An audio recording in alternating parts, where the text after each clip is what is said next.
Hello friends, welcome back to the my new video guys and my YouTube channel. Today friends we are going to talk about how can we disable hotspot setting in our lava phone.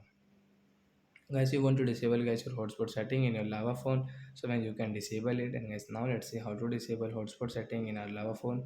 And guys, on your screen guys, you can see this icon. So this icon show guys hotspot settings. So guys, you want to disable, you can disable. And guys, now let's see how to disable. First of all guys, turn on your phone setting to disable your hotspot setting. So guys, you can see this type of settings. So guys, you can see your internet and network setting. Guys, tap here. Guys, click on your hotspot setting. Guys, click on your Wi-Fi hotspot setting. Hence you can use your hotspot setting from here.